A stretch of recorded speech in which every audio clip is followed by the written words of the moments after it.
listening to the Bourbon Nerdz Podcast. Today's episode, The Mad Scientist, Bourbon Nerdz Halloween Special featuring Casey Miller. It's alive! It's alive! It's alive! Casey, And we're here Cody with... just blew out the freaking speakers. I just blew the speakers. Yeah, I apologize. They look like little lizards. They do. Welcome, everybody, to another exciting edition of our Bourbon Nerdz Podcast. We got an awesome guest. We got an awesome episode. And this is really Garrett's episode, honestly. I'm just going to be a bystander here. You know, I love to talk. So, yeah, we're here with Casey. Casey, how you doing today? Doing good. Thank you for having me, gentlemen. No, absolutely. I know you've done a lot of research. This is going to be a little bit different than our normal episode. We're going to kind of go through, talk about some of our favorite horror movies, some of the most underrated horror movies, some of the iconic TV Halloween episodes. I've got some spicy Halloween cocktails for you guys. And then we've got some mad scientist mixologist stuff happening. We're going to mix some bourbons. What did you guys pour, Casey? We're trying to pour these other things, and he's just like loaded. I don't know. He's loading up with his Envy of the Angels. No, he already drank. That's what I thought that was that one. What is Shout this out one? to the Blendery. We've been sipping on some Blendery stuff. Again, if you have not gone to the Blendery or got one of their bottles, you're missing out. They're making some amazing whiskey, and we don't just say that because they're great people, Tim and that crew down there, but they're making some amazing whiskey. And honestly, it'll change the way you purchase whiskey and the bottles that you think about buying. So, but anyways, let's get to it. Garrett, I'm going to kick it over to you, and you look very Freddy-ish right now. Dressed up as Freddy Krueger, Jr. the Third. I got my Freddy Vans. I don't get to wear these too often. Might be the coolest shoes I've ever seen. These are collectors. You're not actually supposed to wear them, so they're very uncomfortable when you wear them for too long. Yeah, I bet. But they're pretty dope. I actually ordered them when they first came out, and they had sold out, and they'd oversold, and they canceled my order, and I was really upset. Then people were throwing them up for like $300 or $400 online. I'm like, dude, I'm never gonna get them. Finally found a deal from someone that happened to be my size for about $20 or $30 over what they were originally. So I was like, yeah, I'll take that all day. So really happy to get them there in my collection. I don't really collect shoes, but really, really digging these for sure. So, anyway, where do we want to start? We want to talk a little bit about what we have here for our mad scientist stuff. Yeah, I think it would be good. That's fine. We can definitely do that. So we're actually going to be mixing the Poor Man's Pappy, which is 40% Weller 12 and 60% Antique 107 Weller. Really excited. I've had that in the past. I think Daniel's also provided us. I've had some samples of it. It's actually a really good pour. I think Weller 12 used to be one of my favorite bourbons. To me, it's pretty muted now. You get kind of like a little honeysuckle, and then Antique 107 is one of the most popular Weller bottles. But I think when you combine those two together, you really get, I think, the best of both worlds. So if you're sitting on those two bottles, and there's some other like alternate recipes that you can make. I saw one with larceny or something you can find online, but I highly recommend if you have those two bottles to mix them. If you do it correctly, you'll be very pleased, I think, with the outcome. So we're going to be doing that today. You also have in the George T. Stack bottle, what do you got? This is a Poor Man's 4-grain, which is, it's about 12 and a half ounces of Weller Special Reserve, about 10 ounces or so of old Granddad 114, and then like one, it's either half an ounce or 1 ounce of Eagle Rare 10, which I thought was an interesting just little addition at the end there. I agree. And I just had a little pour of that, and it's still pretty good stuff. And then in this Weller Special Reserve bottle, I have what's called Poor Man's Lot B, which is just half Weller Special Reserve, half Eagle Rare 10. So, and then I also brought an actual Lot B to try and compare and see, if it is similar. Because if it is similar, then you could just go get the Special Reserve and an Eagle Rare, then just do that all day for sure. Yeah, and I think these are unique ideas. These have gotten a lot of popularity online. I think that's something that Garrett and I are probably going to get into more. Is aging whiskey in small barrel, mixing more things. I think that's what's made the whiskey blendery so successful. Is they have mixed a bunch of unique whiskey in a bunch of different barrels, and they have made some great products. Wellers, and I'll go ahead. Yeah. So we'll mix them up in our glasses because we weren't able to mix it properly into. Yeah, that's bottle. my fault. But I'll get my. I'll let you guys down on that one, so I apologize. I didn't realize it needed a few days to marinate, but Aaron says it really needs like a month. Really? A month? Yeah. Well, I wouldn't have had it done in a month. But So what is it? It's 60%. 60% is 107, 40% Weller 12.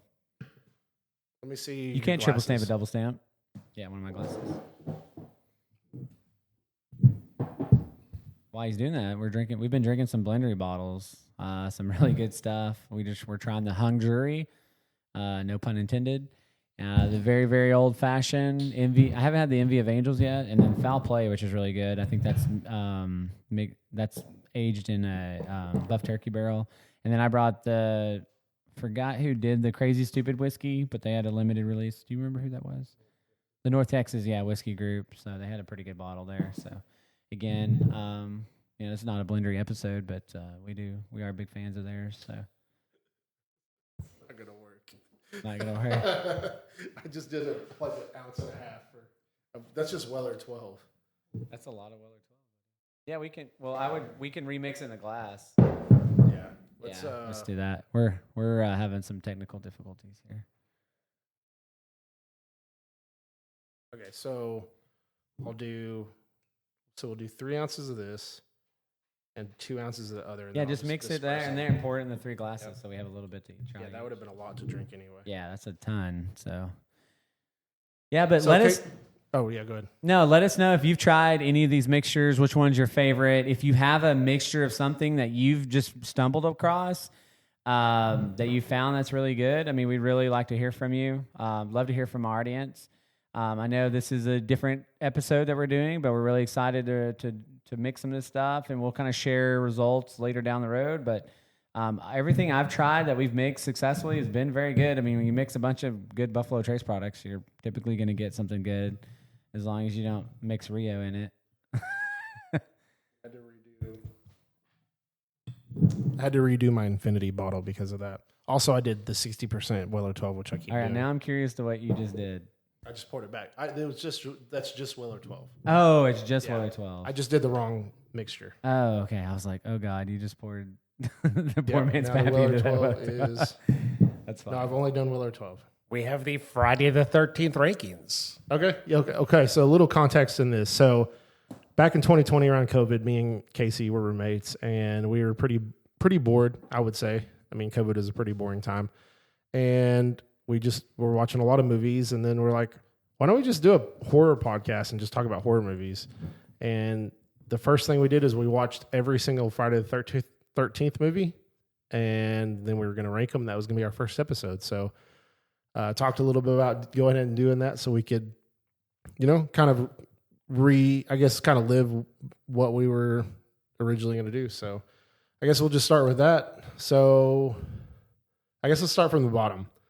I mean, how many Friday the 13th movies have you seen, Cody? I've seen like 4 of them, probably. I don't know. I've seen a lot. So you might be able to chime in on some of these that you have seen. So from the bottom, I think me and Casey both agree that Jason Goes to Hell is by far and away the worst Friday the 13th movie ever. Yeah, that movie should go to hell, honestly. It should. That's one I think I had stopped, turned it off when I was watching it. Yeah, you basically barely have Jason, and you have some dude eating a heart, and then all of a sudden now Jason's soul transfers into him, and then he can talk just miraculously. It's awesome. I will say the opening scene where he gets lured into the woods by that female cop, and then they just go ape shit on him. That was pretty great. And at the end, whenever Freddy's glove grabs Jason's mask, those are about the only 2 good parts of the movie. So It's literally the only thing worth watching. The rest of it is just pure trash. yeah, you can just watch that beginning scene and then immediately go to Freddy pulling the mask, and it's like, that's it. That's the movie. It was great. Thank you. Well, that's all, folks. So what do you have as your 11th? Actually, I have the reboot from 2009. Why? The reason I have that is outside of Padalecki, there is absolutely no redeemable characters. You want to see every single one of them die. You have no sympathy for any of them. That weed dealer did not deserve to die. Yeah, he did. Yeah, Jason was like, why are you selling my weed, bro? Don't mess with Jason's weed farm. I mean, you can't just walk through the woods, come upon someone's stash, and not expect something to go wrong. Yep. Yeah. Karma. I actually have that one as my number 6, so I have it up there a little bit. I actually really enjoy that one. It's fun. I I think that one was directed by Ronnie Wu. I believe so. I'll have to go back and look at that. Let me just pull that up. I'm pretty sure Ronnie Wu directed that and the Freddy vs. Jason, but I may have that wrong. My number 11 though is Friday the 13th: A New Beginning, and that's another one that just basically doesn't have Jason in it, so I don't know. It's hard for me to enjoy that one because it's like I know that this isn't Jason. And I get what they were trying to do, and then they just like decided just to scrap that whole idea. Sorry, it's Marcus Nispel who directed that one. Ronnie Wu did Freddy vs. Jason, but for some reason I thought he did this one too. So I actually kind of respect what they tried to do with it. He did the Texas Chainsaw Massacre remake. Sorry, that's what it was, which I thought was pretty good. That was a good one. Yeah. Anyway, go ahead. So We were talking about the New Beginning. I think there is some redeemable things about the movie. You know, you really couldn't expect Jason after the ending of 4 to legitimately be back. So they decided to use the myth of Jason, which I actually get. Plus, it starts to build the possibility of Tommy being a next Jason. That's where it kind of starts. Yeah. And then they did a whole 3-movie arc set with Tommy Jarvis, and then he's the reason that Jason actually comes back, which we'll get to that movie here in a little bit. What was your? Oh yeah, you already said your number 11. So what was your number 10? That would be Freddy versus Jason. Wow! What? Wow! I actually like that movie. So the CGI on that is absolutely terrible. But it's fun. It may be fun, CGI but is you bad, can't. Yeah, I can give you that. Here's the thing. You have from the first and 4 movie being Tom Savini, one of the absolute best at making practical effects. Then you're going to turn around and give us smoking caterpillars. Not really good. He was hanging out with the guy that looked like Jay from Jay and Silent Bob. Made sense. All right. Well, my number 10 was Part 8 Takes Manhattan. There are a few good scenes from this one. All of them take place in like the last 10 minutes of the movie. The rooftop boxing scene, and then him kicking the jukebox. Nothing about him being on the prom boat or traveling to New York. None of that was any good at all whatsoever. So that is actually my number 9. Okay, so it's close to.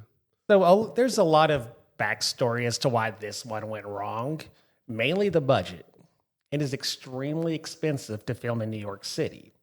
Now, why they didn't look at that and go, okay, we should just abort this idea instead of just making the final scenes New York City, because he's not really taking Manhattan at that point. Yeah, I think they just envisioned him standing in the middle of Times Square and was like, that'd be a really cool shot. Let's make that happen. And it was a cool shot. Now, when you're talking about the fight scene, that was originally meant to take place in Madison Square Garden, which would have been an absolute amazing idea to see. Hell, the budget on that scene alone probably would have cost way too much. Oh, yeah, that would have bankrupted them instantly. So, all right. My number 9 is Part 7, New Blood, which you already said yours is Takes Manhattan. This one's kind of forgettable for me. Like, this one's the one with the psychic. Sure. I don't even really know how to explain this one very well because it's been a while since I've seen it. I know that this is the one that has the iconic him dying by getting the chain hooked to his neck and the rock pulling him to the bottom. That's that one, correct? Number 7? Yes. Yeah. Yes, it is. Which is actually also my number 8. Yeah, you just threw Freddy versus Jason up there and it kind of bumped all these down. Cheater. Cheater, pumpkin eater. I will say that there is some things that are actually really good about this. The sleeping bag kill, for starters, is probably the best kill of the entire series. Okay. Then you have trying something different. I have no problem when you want to try something just completely different. Are you making noise? Here's something scratching. That made me scratch. Oh, okay. I'm minding my own business over here, drinking whiskey. So you're kicking the thing. Now, Like, I'm bored over here. Y'all are talking about dumb stuff. Plus, it is our first appearance of Nerds. Kane Hodder, which is by far the best Jason. Yeah, I mean that's debatable for sure. I mean he's definitely been Jason the most. He's a person I think of immediately when I think of Jason. Big dude, great look, perfect timing on how he moves and everything else. Absolutely the best Jason. Now, yeah, the psychic thing is a little weird, especially the ending where she apparently brings her father back to life. I don't know why his body was still down there. Did she stab him and then it gets hit with a lightning rod? It would have made more sense. That's how Jason comes back in the 6th one. Yeah. Because Tommy Jarvis was like, I got to make sure he's dead. I actually watched that one. Dude, that one's great. I love that one. Yeah, I remember. Him But coming it's back fun. to Well, life. we'll get to that one. That one's up. It might be in my top 3. So what do we got next? So number 8. This middle section I kind of have interchanged. But my number 8 is part 3. Okay. Where do you have part 3 at? I actually have part 3 at number 4. Oh wow. I mean, that's the first one with the iconic Jason mask. So Absolutely. that's a big part of that one. Other than that, it's not super memorable to me. Well, you have the 3D, which of course Yeah, kind of which- makes things a little bad when you're watching it. Yeah, because there's a you're couple not, scenes, it's like, oh yeah, that was meant for 3D for sure. yeah, because it doesn't come off well when you're using just the 2D version. You just have people randomly sticking things in front of the camera. But I do think that some of the characters are actually memorable. Shelley, for as obnoxious as he is, at least is someone you could kind of start feeling sorry for a little bit. Okay. So what was, and you said your number 8 was New Blood. So number 7, I have part 2, which is another kind of forgettable one. I thought the baghead, they were trying to figure Jason out. You know, the beginning, him following, I can't remember the final girl from the first name. Do you have her name? Oh, I have Amy still. That's the actress. Oh, well, he followed her home to take revenge on her for killing it. And I'm just like, how did Jason get there? Does she just not live that far from camp? And he's just like, oh, it's a quick little walk. I'll just go in there real quick. Well, it is when he was still human. This is before he turns into what's more or less a complete and total zombie. Yeah. Now, how he just decided to walk from Crystal Lake to there, I don't know. But hey, he's still human. He could have, I don't know, used a phone book maybe back then in the 80s. Yeah. I think they hadn't quite fleshed Jason out yet. So, I mean, that was obvious. They didn't really figure out what Jason was going to be until like the 3rd one. So, But I also think there's like a lot of interesting things that happen in that. Like, due to the ending of it, you actually don't actually know who survives. I don't know if Paul survives or if he's actually dead. yeah, and I don't remember if they mention it in the 4th one or not. I don't think they do. So the reason they say that in part 2 is on the back of the VHS box, his body is actually next to Jason's mother's head. But in the cut of the movie, it's not there. So you're at this point, you don't even know if the ending of the movie actually took place or if it's just another dream sequence. Especially with Muffin the dog showing up in it when we probably saw it die earlier in the movie. Okay. So, what was your number 7? My number 7 was part 5, New Beginning. Okay. Where Which did I have that one at? Part 5. Oh yeah, New Beginning. I have that at 11. Yeah. Which you already talked about that a little bit, but which part 5, you talk about endings, that one is the poster child of completely aborted ideas. definitely. Because you have Tommy being possibly revealed as the new villain, which I thought would have been a great idea, but they just, let's go ahead and ignore that for relatively no reason whatsoever. Yeah, and then Now, the biggest problem with that movie is going to be the rednecks in it. Completely obnoxious, screaming at the top of their lungs at each other. No real redeeming quality about them whatsoever. It's really bad. But I think the rest of it actually covers up for it. All right, number 6, I have the 2009 Friday the 13th. I actually really enjoyed this one a lot. I feel like, was it Derek Mears that played Jason in this one? I believe. I believe so, I thought yes. he did a really good job. The characters don't have redeemable qualities. I feel like they do that a lot in horror movies. except for a couple characters like Padalecki and then the girl that was kind of the love interest. Just because you know that they're all going to get killed anyway. Yeah, you actually. I mean, the jock boyfriend definitely is pretty over the top. It is, and it is probably the second most gratuitous sex scene in the entire series. Yeah, for sure. It definitely brought back all those raunchiness that it was taking out from the last few movies. So making up for it. But I mean, like the characters are just so bad outside of those two. Did you see the remake? I don't think so. I'm not sure. No, it's the one with Jared Padalecki from Supernatural. He's like searching for his sister who ends up being alive because he looks like Pamela Voorhees. I saw that one. They're like, oh, cool, that makes sense. Yeah.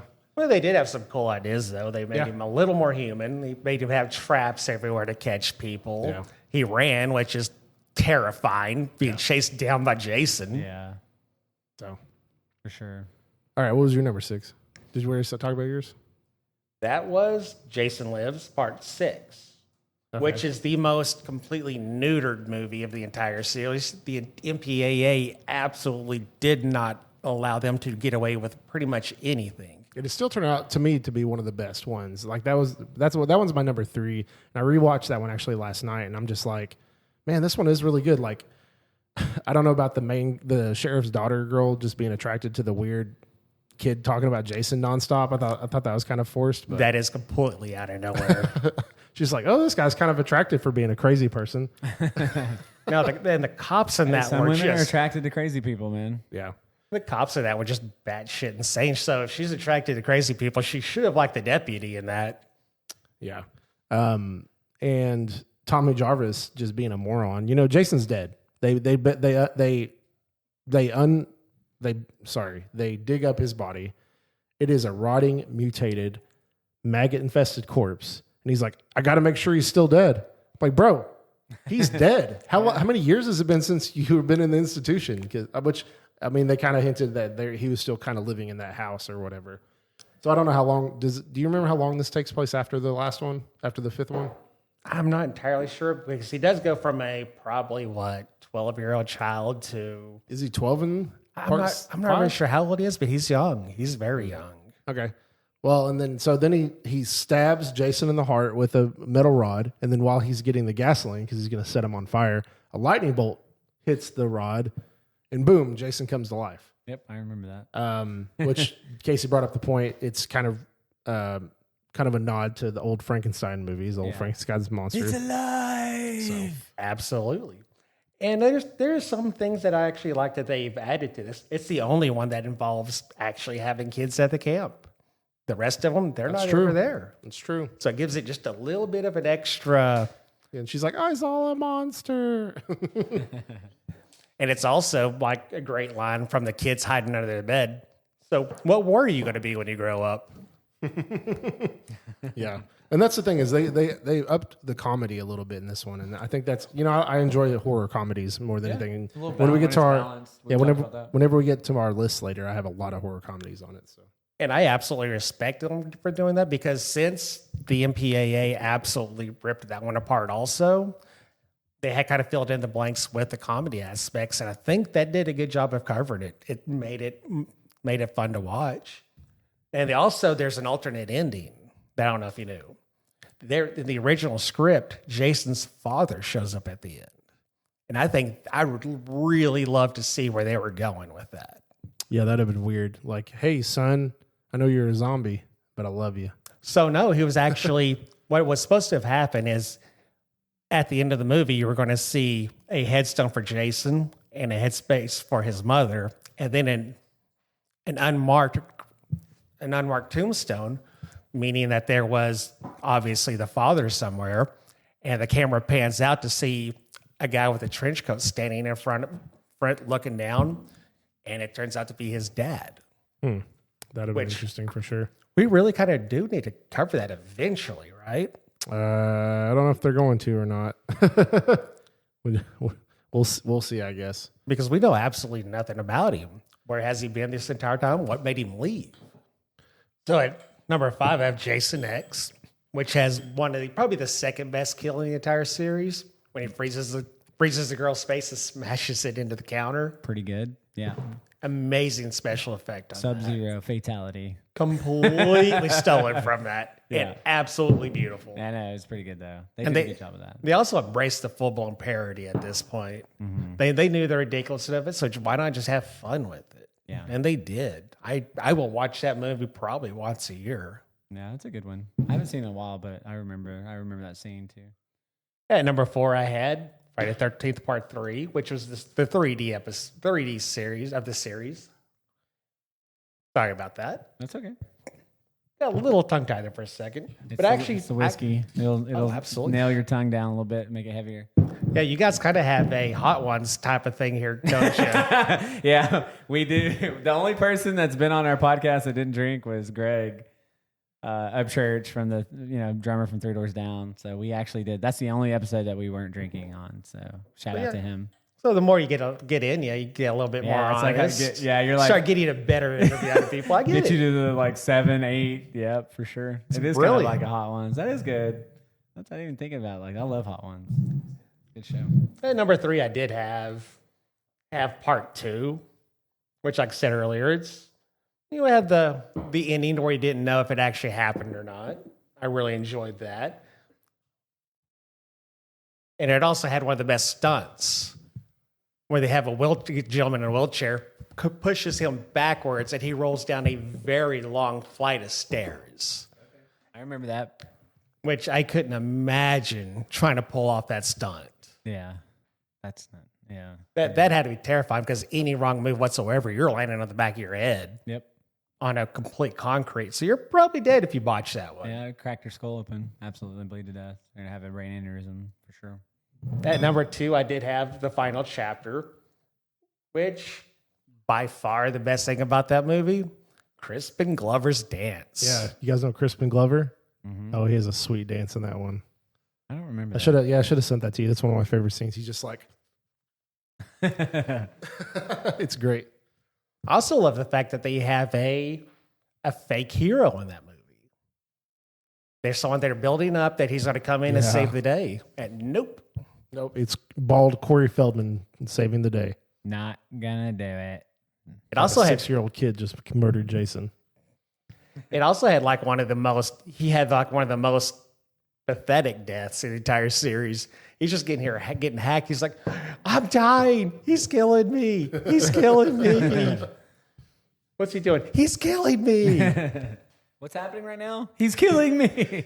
They're eating it. They're eating him. And then they're going to eat me. Oh my God. And at number 1's the original.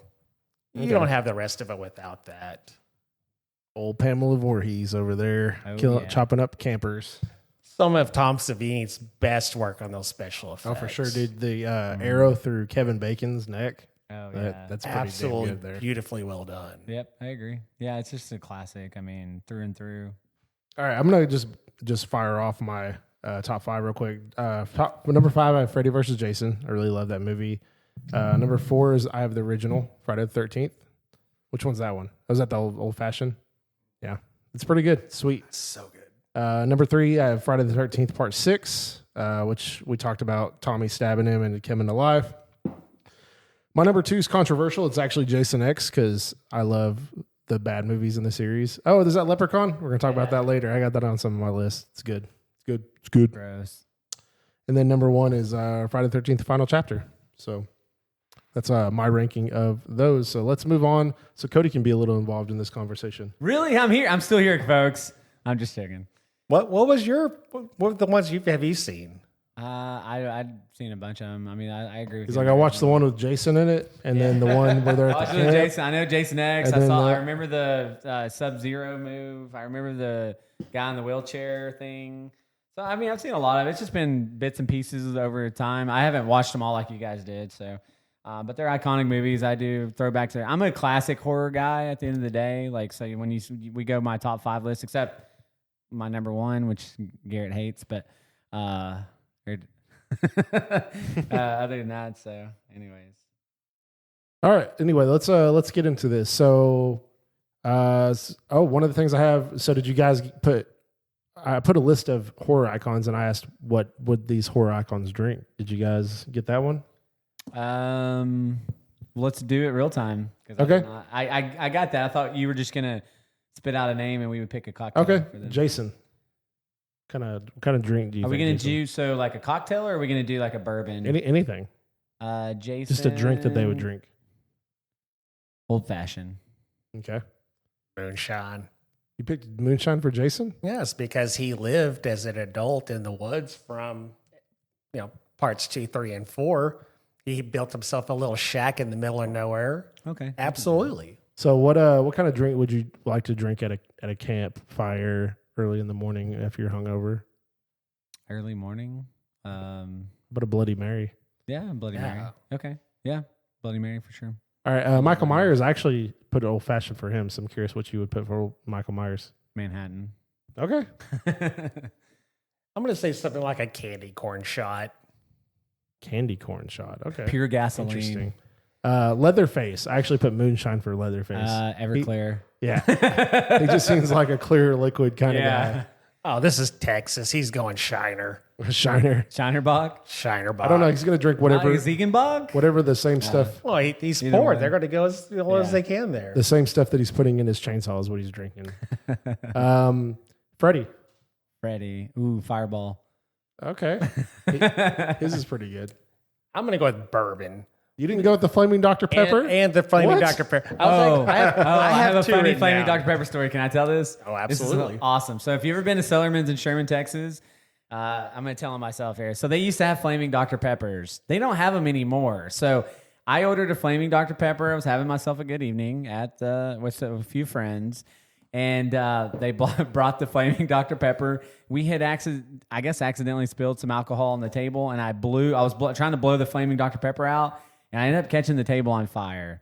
And it was hilarious. Did you No one drink it got all hurt. up? The place didn't burn down, and they no longer serve Flaming Dr. Peppers that I'm aware of to this day. So apologize to anyone that likes Flaming Dr. Peppers that likes to go to Sellerman's, but that's my Flaming Dr. Pepper story. So, So ruin it for everybody. Yeah. mine for Freddie was an Irish coffee Okay. because you were trying to stay awake. Yeah, Yeah. that's cool. I like that. That's pretty clever. I think. Which I had both written down. thought 'cause Fireball was Flaming pretty Dr. good. Pepper. I have Oh, Fireball absolutely. for someone else later. So I have Chucky now. Okay. Chucky. Chucky's kind of I would say Scotch. Chucky's a very, I don't know, murderer, well-rounded. He's a very good murderer. But he's like a really thoughtful murderer, though. It's very clever. I would say Scotch. Well, Chucky is brought back to life by voodoo. So what says voodoo more than New Orleans? The New Orleans hand grenade. Okay. I put I really want to get it messed up. I put Fireball for Chucky. Fireball for He just seems like one of those guys who wouldn't like alcohol. So Yeah. he's just like, I'm just going to drink it. Cinnamon. Something that tastes good. Last one I have is Ghostface. Ghostface. Ooh. A White Russian. Okay. These are high school kids. I'm going to go with either a Jaeger bomb or a Jello shot. Gross. But I feel like they're kids. Ghostface comes off as very like sophisticated, and he's just sitting back making his White phone Russian. calls. So red wine, just Okay. good old Good old red wine. red I wine. think that'd be a good one for Chucky, too. I could see Chucky drinking red wine. Cool. That's a So cool game. I like it. all right. So did you guys make horror movies that you would want to watch and enjoy pour?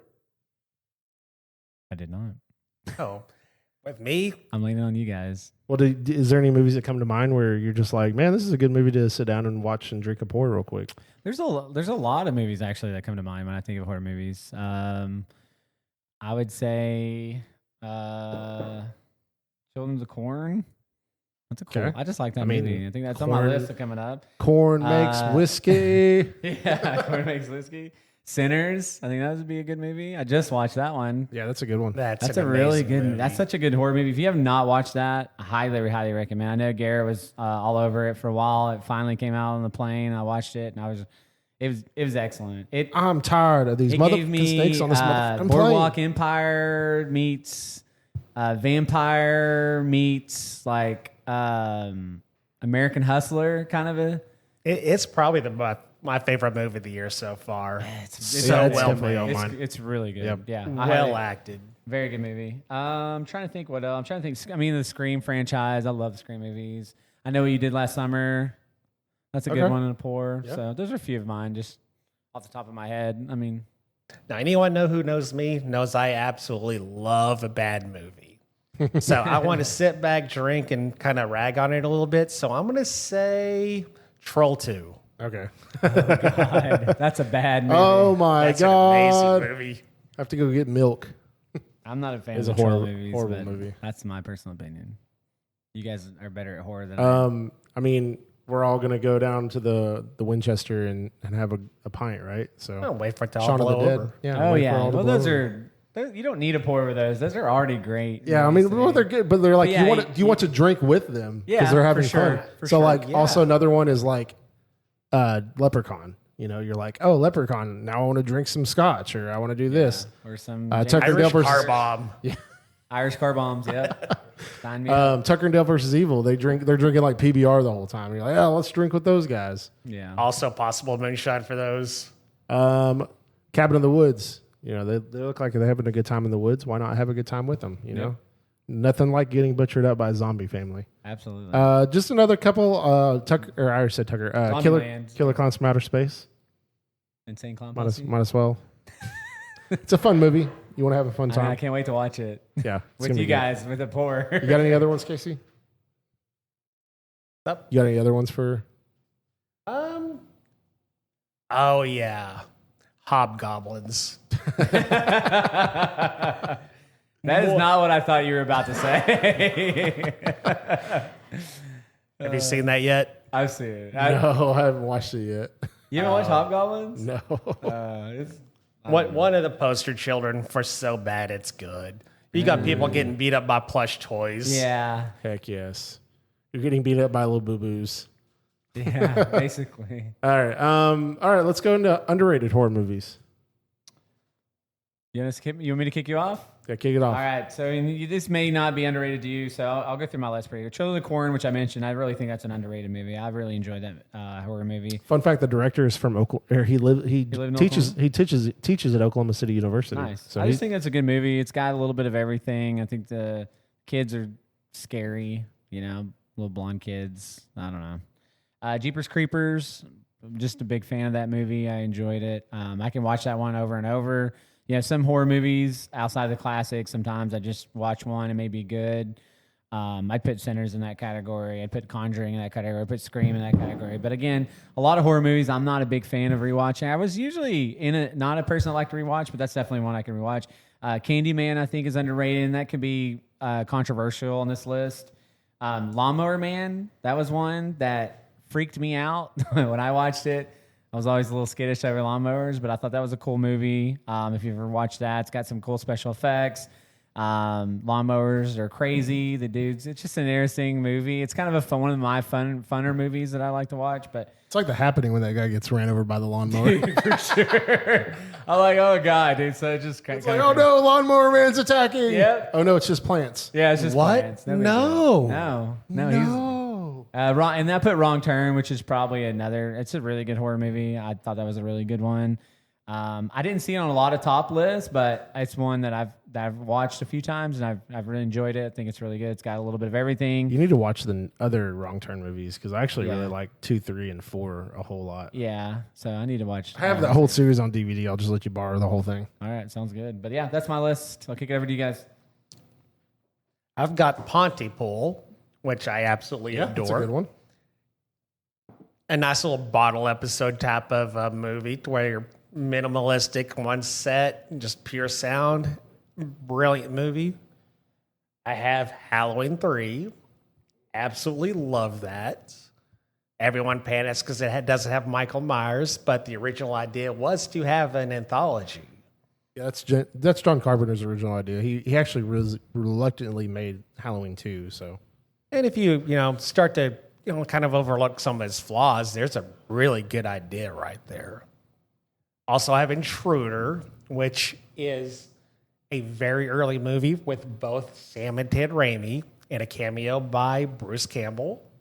you can't beat that team. So, I also have They Live, absolute classic, and I love it. yeah, that's a good one. Roddy Piper kills it in that movie. I'm here to chew bubblegum and kick ass, and I'm What all year out did of that bubblegum. come out? That would be 80 something. 80s. Yeah. Okay. I remember that's Ronnie Popper. He was one of my favorite wrestlers back in the day. Absolutely. I think the best scene is when they have like a 10-minute fight scene. Yes. Just to get him to put the freaking glasses on. Yeah. It's like, just put the damn things on. And the movie honestly still holds up today, not even for the effects, but the message of it. When it has, the criticism of consumerism, of just following what everyone tells you to do. Brilliant movie from a brilliant director. And I also have, from the 80s, the remake of The Blob. One of the rare movies that absolutely benefits from a remake. Okay. Yeah. I've seen The Blob. That's interesting. I like that take. That's it. That was pretty decent. All right. So I have a few here. So some underrated movies. I have Grave Encounters. I feel like that movie's just great. It's about a reality TV show that they ghost hunt and then they end up in a ghost hunt they probably don't want to be a part of. So I love that movie. Actually, Cody mentioned Wrong Turn. I have Wrong Turn 2 on here. I actually really like Wrong Turn 2. It's directed by the guy who did one of my favorite movies, Knights of Badassdom. Can't think of his name right now, but he directed Wrong Turn 2 before Knights of Badassdom. So his name is Joe something, but I thought he did a really great job. That's another one where it's like doing like a reality TV show out in the woods, and then now you get killed by redneck hillbillies. Ghost Ship and 13 Ghosts, fun fact, were directed by the same director within a year of each other, and then he never directed anything again. Interesting. I think both of those movies are fantastic. Bubba Hotep, which is Bruce Campbell, in Bruce Campbell as Elvis, pretending to be an Elvis impersonator to get out of the life, who befriends a black John F. Kennedy. And then they have to work together to fight a mummy. Word for it. Oh, no, you got to check great. this out. It's Okay. great. It's That's fantastic. interesting. Darkness Falls, movie about the Tooth Fairy. I know. And don't look at her, or she'll Not, go from. not featuring Dwayne Johnson. She's like, I'm not giving you a quarter, and I'm going to murder you. Yeah. The evil Tooth Fairy. That's- Halloween H2, I think coming back 20 years later, Jamie Lee Curtis returns. I think they do a bang up job there. It's agree. actually probably That's a really good movie. it's actually debatably my favorite Halloween movie. I think they did a good job. It's good. I'll just name a couple more here. 1408, John Cusack, who's a how do you explain him? I'm gonna say that John Cusack. I love all his movies. Like I think he's Identity. Identity's another good one. yeah. that's Identity's a good. great one. Why didn't we think? Holy, I just thought of it, Cody, right Yeah. now. Dude, John Cusack is I think one of the most underrated actors to ever live. Yeah, and So I'm just gonna go on record to say that. he's a skeptic. He's a skeptic ghost hunter who writes about haunted hotels, and he ends up in one that's actually probably a dimension to hell because it's really bad, really bad. And then the last one is I'll talk about is Bride of Chucky. I think that one is criminally underrated. I think Chucky finds his peak in this one. Not to mention a great soundtrack, but and a killer look. I mean, his stitched up look is debatably very, very iconic. So we can probably go into the overrated now. I just made a top 5 overrated. I didn't do anything. I didn't do too much on there. Did you make some overrated ones? No, I was gonna piggyback off of your guys. on Okay, that one. so I'll just kind of go into this. So some of the overrated ones I have is The Witch. Okay, I'll just talk about 3 of these that are very similar: The Witch, Hereditary, It Follows. It's all what does Jenna Ortega call it in Scream? Elevated horror. And I'm just not into elevated horror. I don't really understand the purpose of just trying to be too smart for your audience. It comes off as very condescending, and it's like, hey, I'm smarter than you. Watch what I'm putting in this. So that's how I feel from some of these movies. And a couple others I have is The Shining. I respect The Shining, but I've just never been a fan of it. And actually, that is Stephen King's least favorite adaptation of his work because he felt like it was done very, very bad. which one? The Shining. That's his most hated adaptation of his work. Because it has so little to do with what he actually wrote. Well, and he said, so the character that Jack Nicholson plays, so you cast a guy who actually looks like he's crazy, where the guy is supposed to not look crazy and then go crazy. Jack Nicholson is he just has that crazy look about him. He is already. a crazy look, and that's what makes the movie great to me. And he also is supposed to have a redemption arc. Yeah. And then the last one I had was Barbarian. And I just think that one was way too hyped for me. And all these movies I respect, but they definitely, I respect the last two I just named a lot more than the first three. I mean, Hereditary had Toni Collette, amazing acting from her in Hereditary, but yeah, just not for me. So I'm going to agree with you on two of them right off the bat. The Witch and Hereditary, absolutely well shot movies. They're beautiful movies. Toni Collette is amazing in Hereditary, but they just look down on you so much to the point that it's just not fun. Mm-hmm. I also have Suspiria, brilliant movie, brilliant look. Yeah. But man, oh man, as great as that score is, they beat you over the head with it. On that note, I feel the same way kind of about Rosemary's Baby too. And I get that. I personally love it, but I totally get it. It is a slow burn beyond slow burns. And I also have The Blair Witch, by far my most hated, overrated movie of all time. I can agree with you. It was overrated, but it was iconic. Like the way it was filmed, I thought was really clever. So I give credit to the movie. I do agree. I think it got more credit than it really was from how good it was. I think it was just really creative, and you have to give it credit for that regard, not because it's a good movie. And that's where I would just argue your counterpoint maybe there, but I think it is overrated. And I do get that, but it's not the first. It's not the first found footage movie that would actually be Cannibal Holocaust. Yeah. Now I do have one more, and it's going to make some people not very happy. Okay. Especially in this room, Cabin in the Woods. I think that they actually went from trying to do a homage to horror movies to actually just, to the point that they're actually showing how they're thinking they're bad. You got some of the, I understand they're doing tropes, but my goodness, why are you going to have a button that releases all of them into your elevator hall? That's brilliant design, man. Oh, absolutely. There's definitely, we could pick apart though so many horror movies for the little things that they have that don't make sense or that I like Cabin in the Woods, I think in general, but like you guys watch horror movies different than I watch horror movies. I just watch a movie to me, like, and I probably hate on horror movies more than that's not a favorite genre that I have. I think there's a lot of good movies. I think I've tried to watch more. I went back and watched Interview with the Vampire, which is one of my favorite all-time vampire movies. Classic. Yeah, it's just an excellent, and it's still good. I know Ileana didn't like it very much, but I think she just went in the mood to watch that movie at that time. But anyways, yeah. So okay, that's at your list, or do you have anything else to add? No, that is it. I do love the ending of that movie, though. I will give it. Yeah. Okay. Yeah, excellent. So before we move on to anything else, how are we feeling about this Poor Man's Pappy? I think it's still good. It's just a fresh mix, and I think it's very good. I mean, honestly, I really like 107. It's one of my favorite Wellers. I used to really like Weller 12. Weller 12 is still decent, but again, I tell people that like the Woodford Reserves and the Basil Haydens, I drink bourbon or rye to taste it, to have some complexity, to have it I want it to punch me in the mouth a little bit sometimes, right? So, and there's nothing wrong if you like subtle and, want a nice mixer or whatever else, but in general, so I think mixing these, I can imagine them staying longer. That'd be really good. I'm sure it's not on the level of the Old Rip 10, but let's find out. All right. Let's find out. Just a tiny little baby pour for everybody.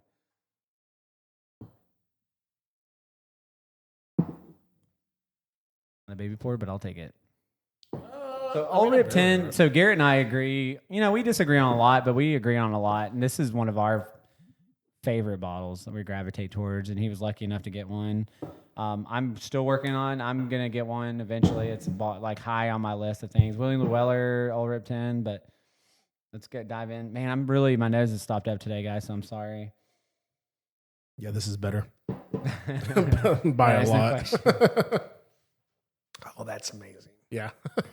Casey. Yeah. Casey was instant. Yeah.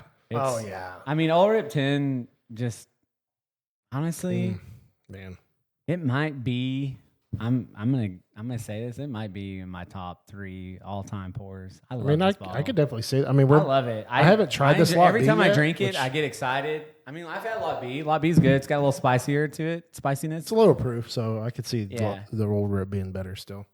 But I remember a little bit of spice on the tongue. But again, I had it a long time ago. My palate's changed immensely since I had the lot B. So, but and I like CYPB a lot, the Weller.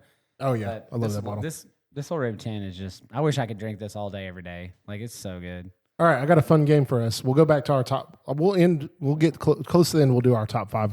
But if you're movies on top. poor and you're a man, you can make a and poor man's happy. if you can find the Wellers that are also really hard to It's find. like you're not drinking that anyway.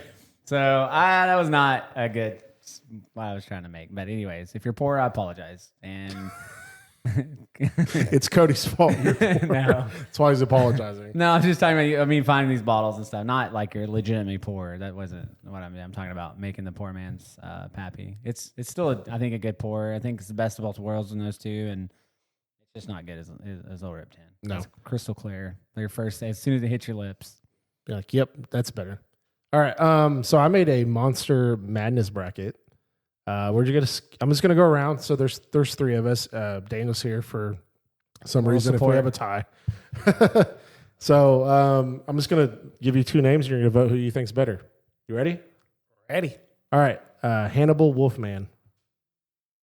Hannibal. Hannibal Lecter. Sorry, Hannibal Lecter and Wolfman. I agree with Hannibal. Animal actor. Cool. It makes it easy. So we got Hannibal. Moving on. We got Norman Bates and Art the Clown. Norman. Yeah, Way I'm better fleshed going out. with Norman Bates. Norman Bates. Yeah. Norman. All right. Dracula or Leprechaun? Dracula. Oh, Dracula. Damn, I was going to vote Leprechaun. Okay. No, I'm sorry. I'm not a Leprechaun fan, guys. I'm sorry if you are. How I many think have it's you a fun watched? movie. How many have you watched? I've watched 2. Have And you that watched was the one where enough. he's in Vegas? No. Oh, that one's I don't, great, I don't dude. need to That's watch the best that one. one. I don't need the first one. I was like, it's okay. It's This cute. one's going to be tough. Yeah, Michael but- Myers or Chucky? Oh my god. Really? Why would you put them in the same? I just random. I didn't random. So I took a list off of a site. Michael Myers. And I just kept them in that order. It's like it's the slimmest of margin. It's like drinking Old Rip 10 and George T. Stagg next. I think Casey knows how I'm picking. So I'm going Chucky. 'Cause he has a Chucky's moving on, personality. baby. He does. I like. I'm I just not felt upset this is about more it. entertaining for sure. I don't. I mean, I could. That's a coin flip. Oh, Candyman or Leatherface? Oh. This is actually kind of tough. I I'll mean, I choose- think I know I picked. I'm choosing Candyman. I'm going to go Leatherface. I'm gonna go with Candyman too. I enjoy his movies a lot more. Although Texas Chainsaw 2 is one of my favorite horror movies. I love that Dude, one. Texas Chainsaw Massacre. The first one's good. The first but 2 are amazing. Yeah, I like second one's the reason I phenomenal. like the second one is Toby Hooper he made the version that he really wanted, which was like a black comedy. His first thought one's it was so great. iconic, man. It's such a good movie. And I do want to say that is with all due respect to Tony Todd. He Oh, was yeah. an RIP. absolute legend. He dude, that I just- Final Destination, he made me cry. So dude. here's my probably horrible opinion about Leatherface. Like he reminds me too much of like a mixture of Jason and Michael Myers, kind of. I get that. So it's like he's not anything unique. Candyman's He's Ed very Gein on unique. steroids. Yeah, he's just a big fat guy who kills everybody. He's like a butcher. I mean, that's kind of the point, though. Yeah, it is, and he's a great character, iconic, super. I just think Candyman's unique. I like his style. I think the movies are unique. Absolutely. So, but I mean, if you're gonna say which one has the best movie, it's Leatherface. In my personal that opinion. first Candyman's and I like really Candyman. good. Candyman's on my underrated list. So. They're both iconic. They are. It's It's damn near a tough. coin flip. It is. It's tough. These next 3 are really tough as well. Ghostface or Jigsaw? Oh my god, Jigsaw. Ghostface. Jigsaw. I gotta go Ghostface. Jigsaw. I'm I a love big those Scream Saw guy. movies. I love Jigsaw. I love those. Oh no, movies. Ghostface. Yeah, never mind. No, Scream. Ghostface. Sorry. Yeah, for sure. I'm sorry. I was thinking of something else. Freddy Krueger or Pinhead? Pinhead's from Hellraiser. I know. Freddy Krueger. Freddy. Freddy. Freddy is on the Mount Rushmore. Sorry. Oh, absolutely. Yeah, these. I was thinking different of a Ghostface. I was thinking something else. Pennywise or Jason Voorhees? Jason. Pennywise. I mean, I love Jason, but it's Pennywise. I gotta go with Pennywise, man. Really? We're getting some upsets today. Let's do it. Dude, between Y'all are crazy. I know Pennywise is cool, but To be fair, Pennywise was the 8th seed. is and he on Voorhees your was Mount the 9th seed. Rushmore of Well, I also want to say that between Skarsgård and Tim Curry, that's hard to beat, man. Tim Curry. Absolutely. I'm just thinking of characters in general and their natural form, not their human form. I'm thinking of like everything, their franchise, their movies. Like there's all kinds of things to take into consideration. Okay, so actually, this is an interesting matchup because it's two human characters: Hannibal Lecter or Norman Bates. It's Hannibal Lecter. He's smart. Okay, that's fair. That's fair. I'm a Norman Bates guy, but Dracula or Chucky? Yeah, I'm going Chucky. Actually, going Dracula. Yeah. Between Lugosi and This is Christopher Lee. shaping up to be an interesting semifinal. Candyman or Ghostface?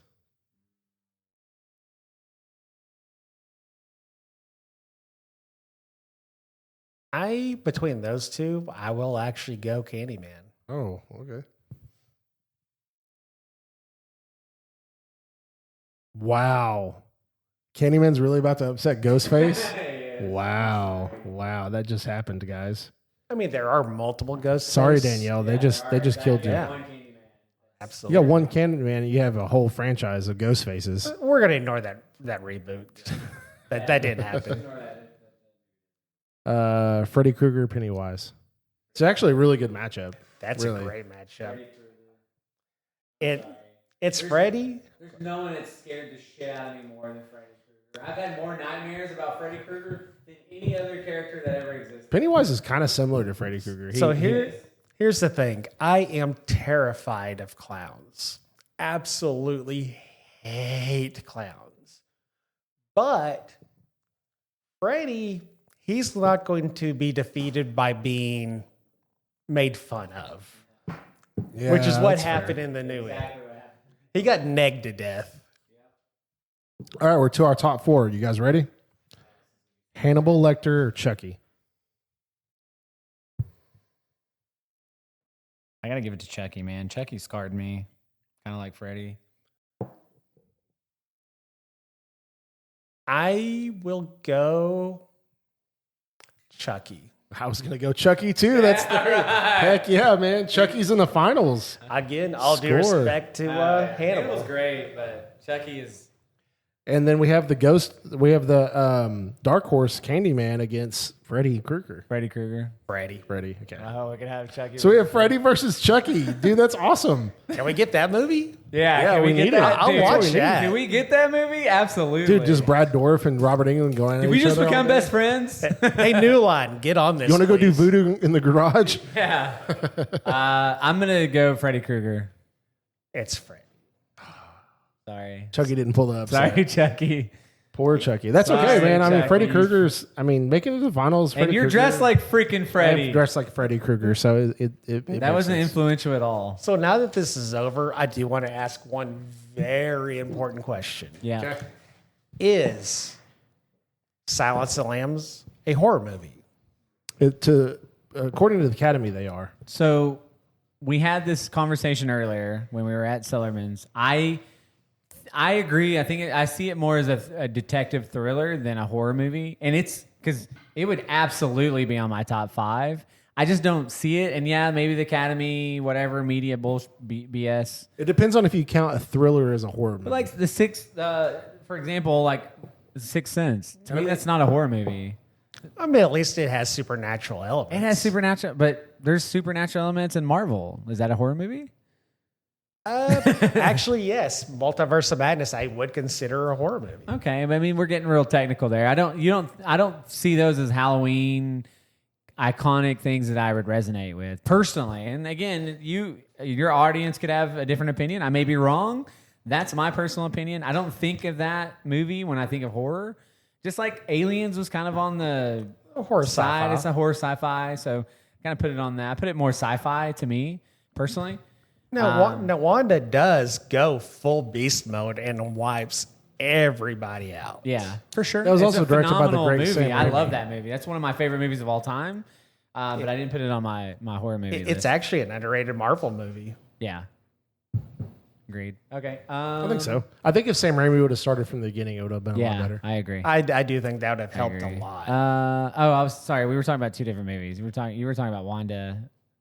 Multiverse of Madness, which is a Doctor Strange. Which is a phenomenal Doctor Strange. I was talking about Aliens, but yes. Oh, sorry. That's still a great movie. Yeah, I mean, you have the sci-fi, which Alien does have some And horror. Scarlet Witch sure. is an Omega level threat. Mutant. Yeah, they're talking about doing 100%. a fight between Scarlet Witch and Jean Grey, which would be sick.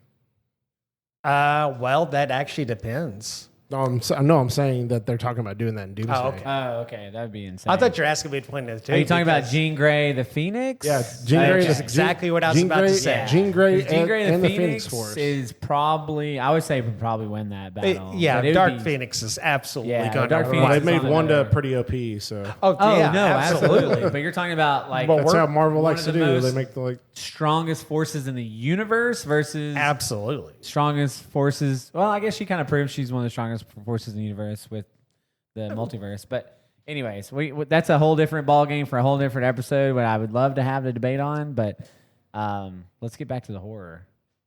Okay. So you want to talk about your favorite Halloween themed TV episodes? And actually, let's let Casey do that, and we can pour some of this. We can go ahead and make this poor man's pappy.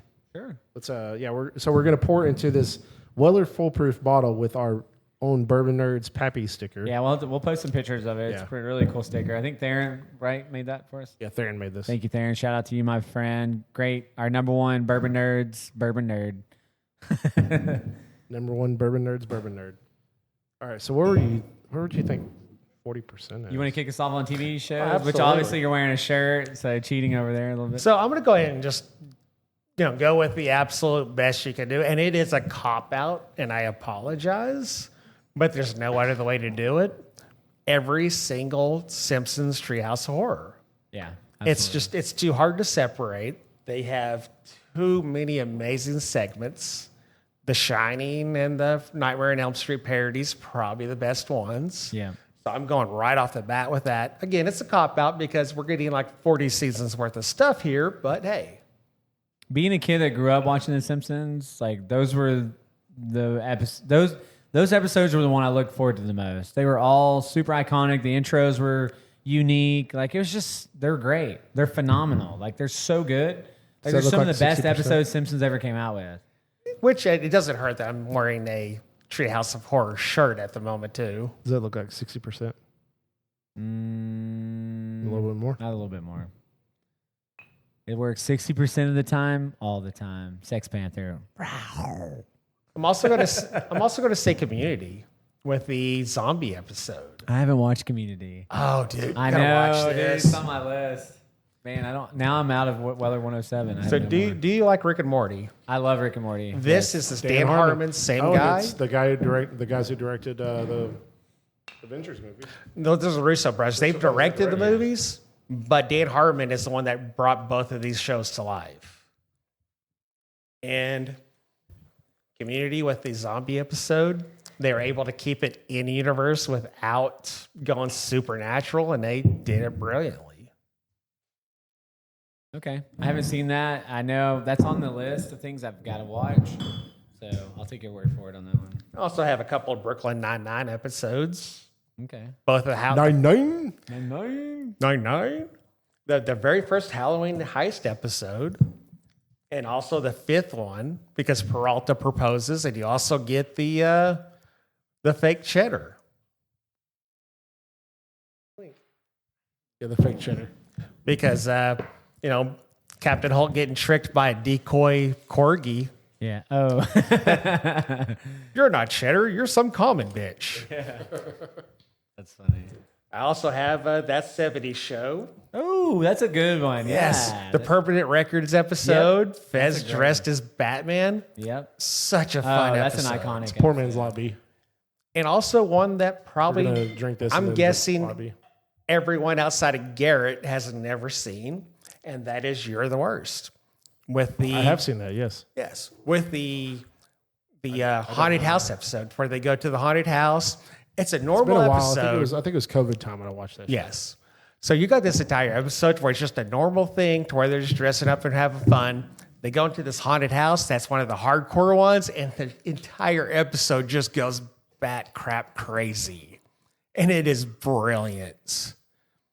Plus, you get some Babadook references. I forgot about that.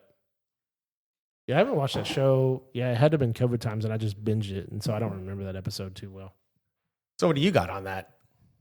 On TV episodes? So you already said How I Met Your Mother, and you already said Community. Actually, I didn't say How I Met Your Mother. Oh, I thought you said the No, I Slutty said Pumpkin. Community. Okay, so How I Met Your Mother had the Slutty Pumpkin. You could do the Slutty Pumpkin or the Slutty Pumpkin Returns. Those are really good. I always have to throw It's Always Sunny in Philadelphia in there. The Who Got Dee Pregnant episode is hilarious. Yes, okay. There's a time where Dennis thinks that he got his sister pregnant. It's so dumb. Completely on brand. Trick or Treat Freak by Stranger Things is a good one. So they all dress up as Ghostbusters and go out and trick or treat and stuff. That's a good one.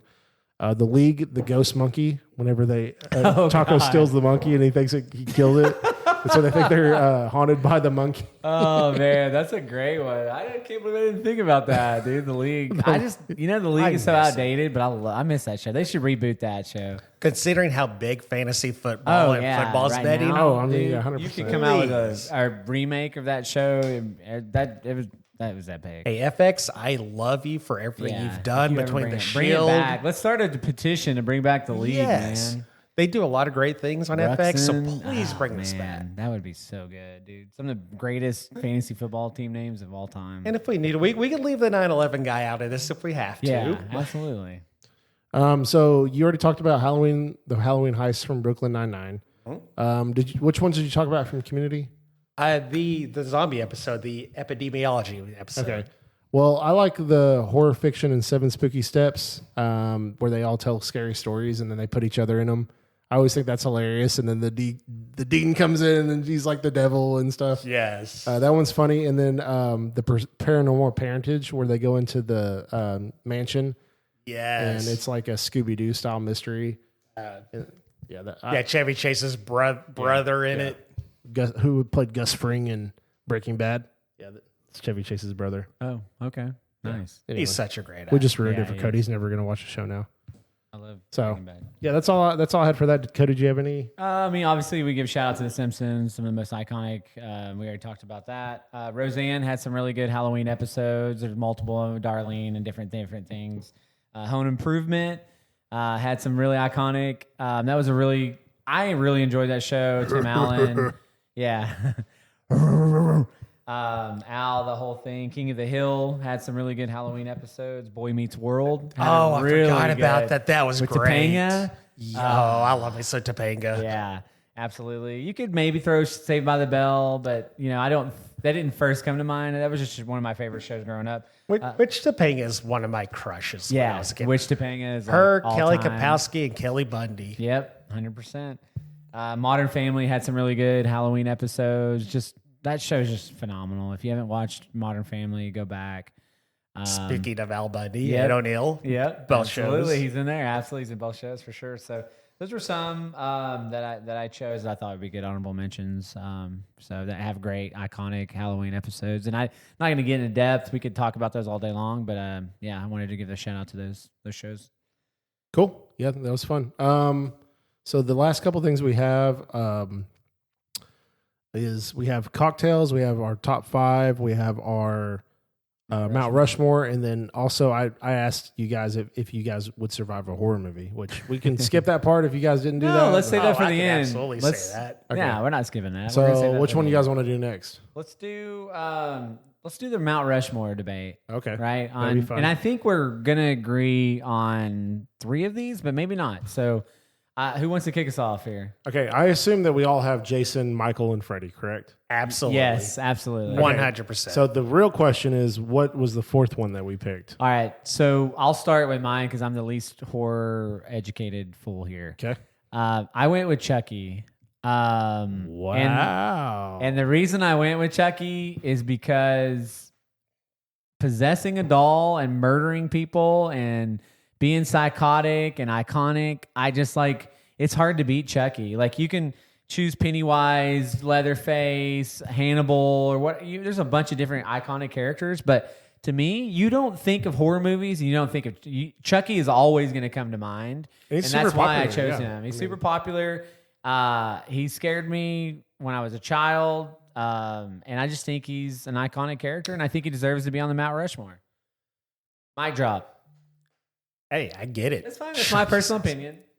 I am actually going to go with Dracula because Ooh, okay.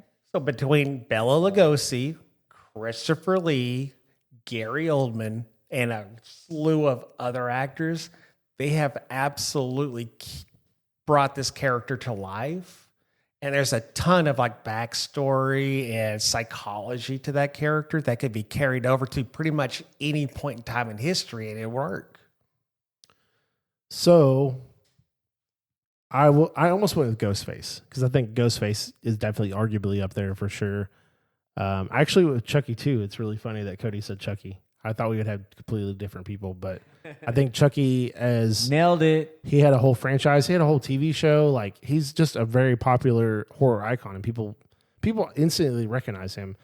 Like maybe not so much the AI robot Chucky, but I mean he still kind of looks like Chucky. Hey, at least we got, Mark Hamill doing the Mark voice of Hamill. that. And he did a good job. He's got a great voice. Yeah, no, I thought he did good for what it was. So yeah, no, I thought that was pretty interesting that Cody picked Chucky.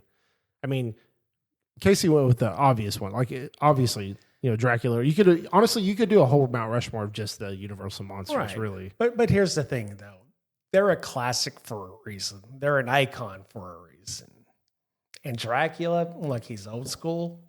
Yep. And it's cliche, but I'm sorry, but he is just... I don't think it's cliche at all. I think he's an iconic character. He's one of the oldest legends. Like there is folks tell legends that like vampires may have existed at one time. I mean, I'm not saying that they're real or not, but aliens are real. So could Dracula not be real? But even then, like it goes back in history and time where you have these Egyptian Chucky.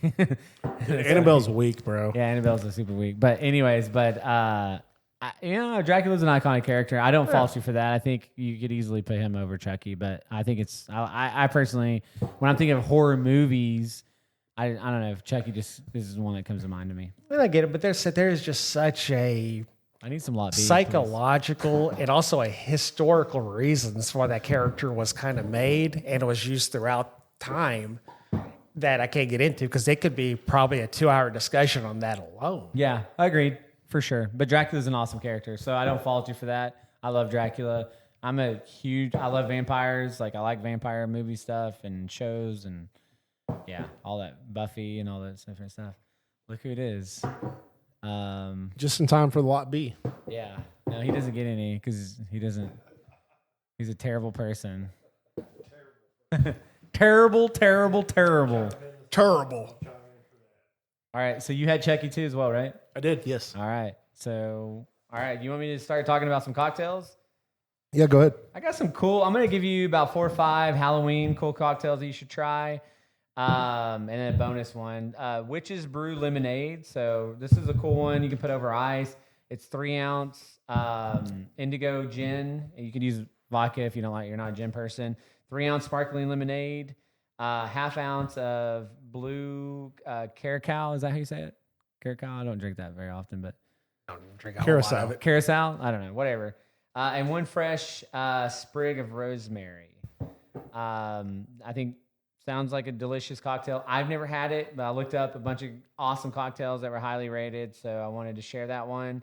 There's also a cool one for if you're a Harry Potter fan, which is 1.5 ounces of gin, 1 ounce of fresh lemon juice. Always use fresh lemon juice if you're using lemon juice. 3/4 ounce of rosé liqueur. 1 ounce of simple syrup. I highly recommend you make your own simple syrup. It's going to be a lot better. It's easy to do. It's sugar and water, and you boil it. Look up a recipe. I personally use light brown sugar. I've always been a fan of that. And then edible glitter, and it makes a really cool cocktail. And you could have fun later with edible glitter. You could have fun with edible. Edible, you say? Edible. Edible glitter. No, just joking. It's like, why does my poop look like ponies and unicorns? I got a one for if you're a Malibu. This is for the ladies. It's called the Drunk Ghost. It's 2 ounce Malibu rum, 1 ounce vanilla vodka, 2 ounce coconut cream, 4 ounce Sprite, marshmallow. Is there a Sprite marshmallow? Yeah, I guess there is. I don't know. Next one is a brain hemorrhage shot. If you're a shot person, you don't like cocktails, you do 1 ounce peach schnapps, chilled, 1/4 ounce of Irish cream, liquor Baileys, and 1 grenadine syrup splash, and that makes a brain hemorrhage. Then we got a martini. It's called the Green Goblin. It's 1.5 ounce of dark rum, 1 ounce of pineapple juice, 0.5 ounce of lemon juice, 1 ounce lemon lime soda, 0.5 of blue curacao. Carousel. I can't say that correctly. Sorry. Black sanded sugar and simple syrup. Excuse me. And then 1 ounce of Fighting Spider-Man. And the last one is called Black Magic. Ooh. Black Magic woman. It's 2 ounce vanilla liqueur, 3 ounce grape juice, 3 red grapes for garnish. And that's it. I thought those were some cool cocktails. Oh, wait. I got one special cocktail for you. It's called Zombie Brains. In your head. In your head. Zombie. Oh. All right. I adore we that like to song. sing. That's a great song.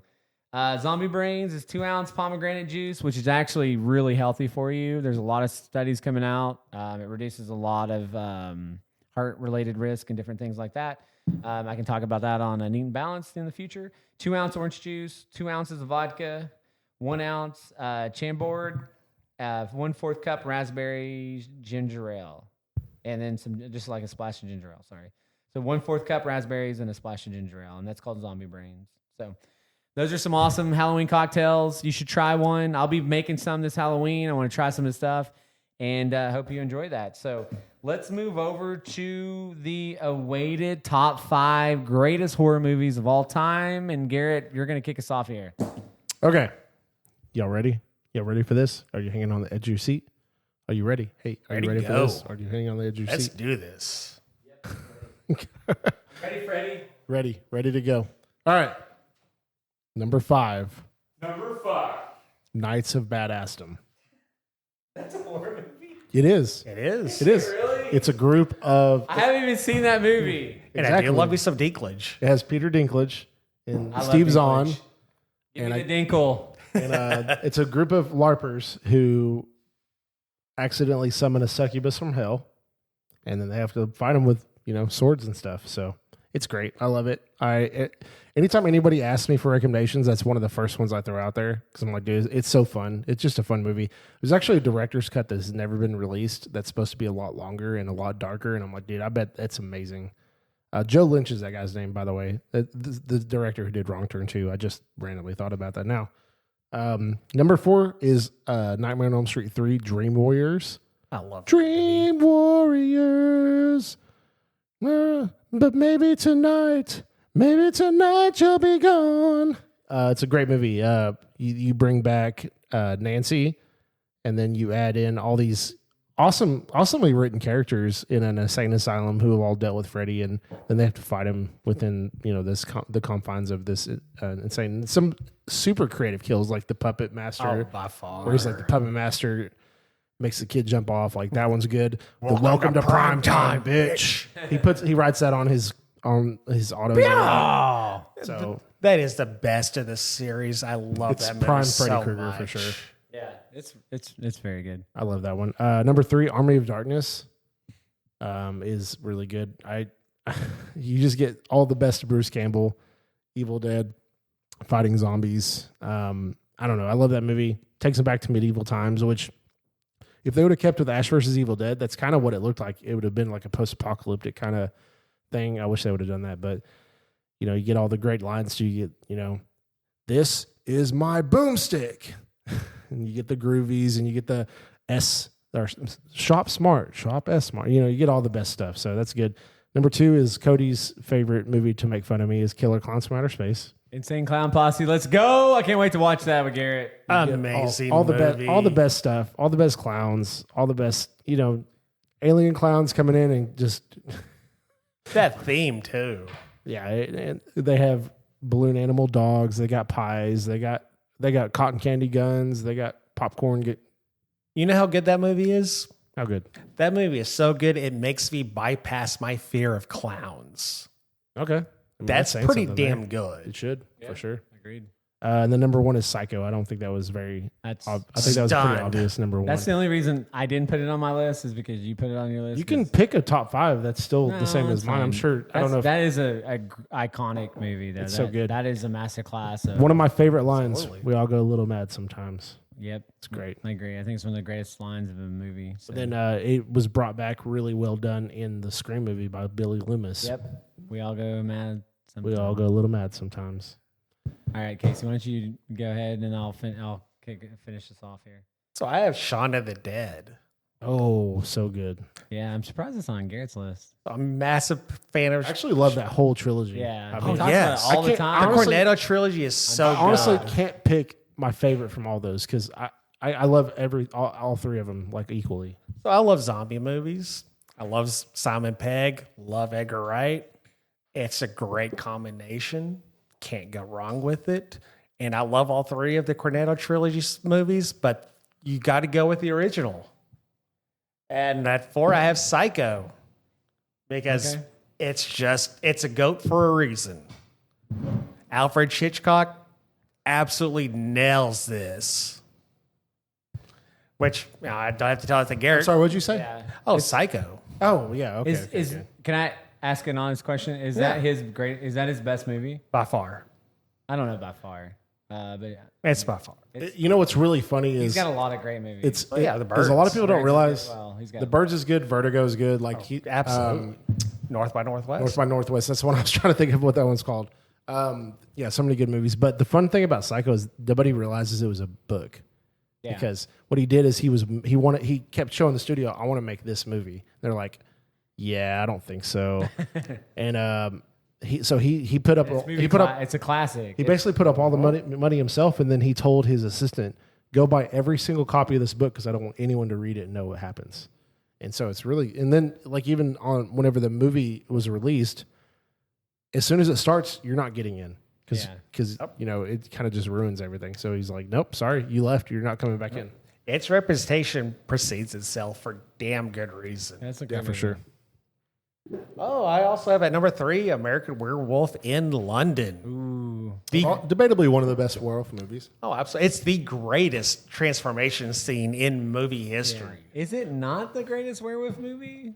To me, I it said is. debatably because there are a couple. There's some really good ones, but I think it's the best. I mean, I think Wolf Soldier is pretty good. And that's with all due respect to the original The And Wolf. the original Wolfman. Yeah, Yeah. the original Wolfman's good too. I think it's. I think it's the best werewolf movie, and that's a non-horror film personal opinion. It's a brilliant movie, greatly directed, great ending. Adore it. If I see it, I'm watching it. Dog Soldiers. Period. That's a good one. Oh, Dog Soldiers is great. At 2, I have The Shining. Yes. Look, Here's Johnny. Look, here's the thing. Yes, Stephen King, as much as I love him, as much as I love his books, Kubrick nails this. He makes the absolute best decisions on changes. There's so many interpretations you can go with this. And if you could sit there and have every single person watch this movie and come up with a different conclusion, it means it is damn good. Yep, agreed. And Think about how many people, and I'm sure you can relate to this.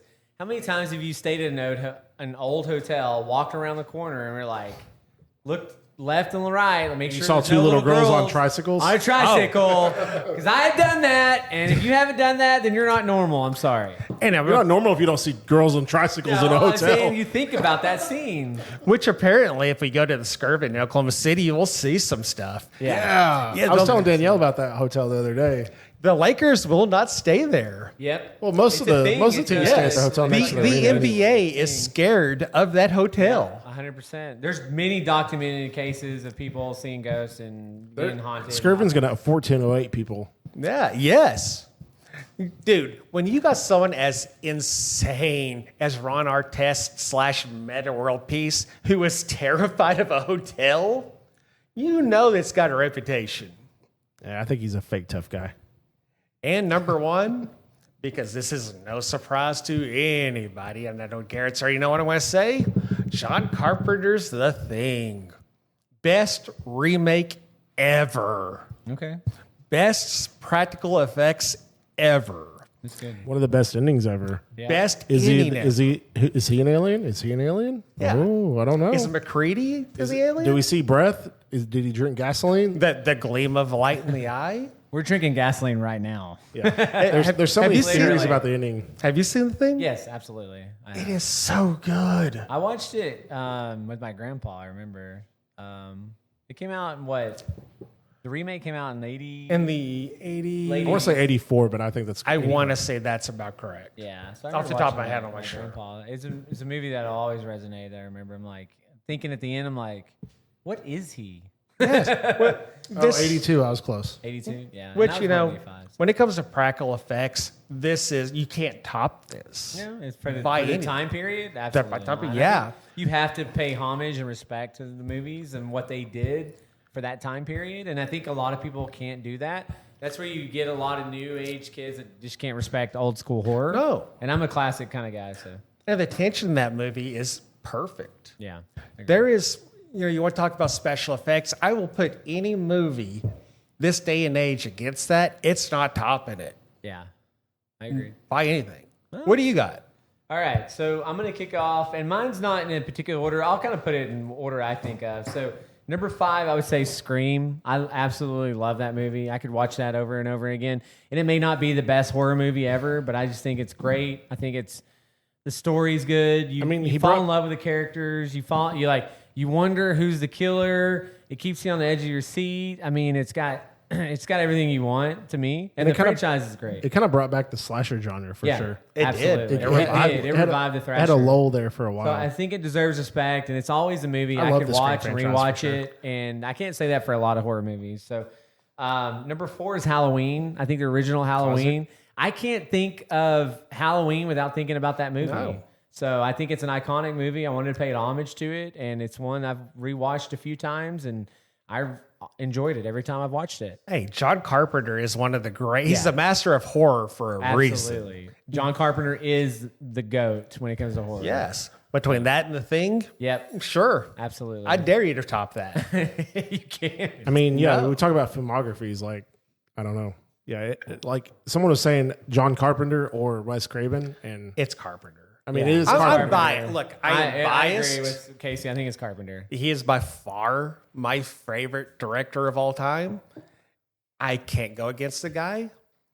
I just top it. I dare you. All right, can we take a quick time out? Well, let me finish my list Yes. and then we'll talk about these whiskeys because honestly, I'm having trouble differentiating because I forgot which one's a lot I better. think it's because we've been drinking a lot of high proof stuff, and then we went to this 95 proof stuff. So, but that tells you how good that Lot B mixture is because I think I like this one better. It's got better legs, but like they're pretty similar. So I would say The based Lot on B the definitely mixture, has some age on it. the Lot B is probably the way to go instead of getting a Lot B bottle. It's still really good, but this mixture is really good. So now number 3 is The Exorcist. I love Exorcist, The Exorcist Emily LaRose. I think Exorcist 2. Exorcist 3.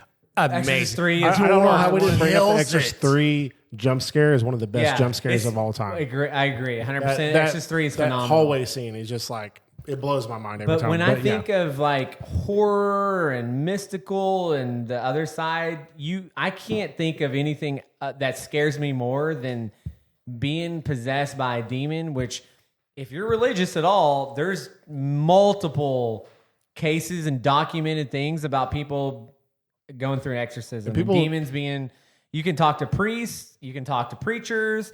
I've seen it firsthand when I went to my church. There was a lady that came in that was possessed by demons. Our preacher had to do an exorcist, so I got to see a piece of it. But that whole thing is just, to me, is just fascinating.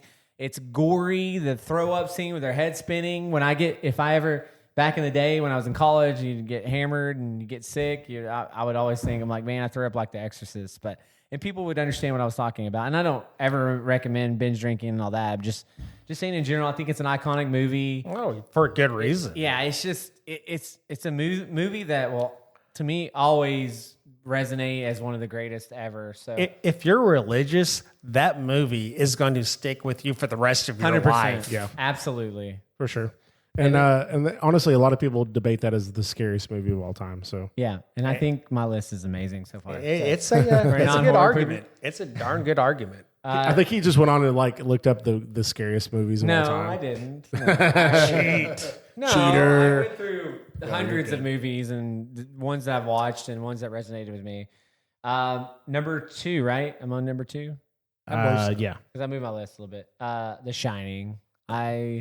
It's hey, look. Here's Johnny, the I have craziness of Jack Nicholson. Two people who put it on their top 5 and one who thinks it's But overrated. you even told a story about the actress and how she was like hurting herself. 'Cause Yes. She did. No, actually, a lot of that's on Kubrick. Kubrick tormented her. Kubrick tormented her. Yeah, it you was can horrible. feel that Torture. in the movie. You can feel the Yes. energy, the craziness of Jack She Nicholson. honestly didn't do Jack many- Nicholson is probably She didn't do freaking much acting crazy. after that, for sure. And again, the interpretation of that movie could go so many Yeah, different ways. absolutely. Either it's, cabin fever, Yep. Indian burial ground, Mental breakdown. mental breakdown. Yeah, 100%.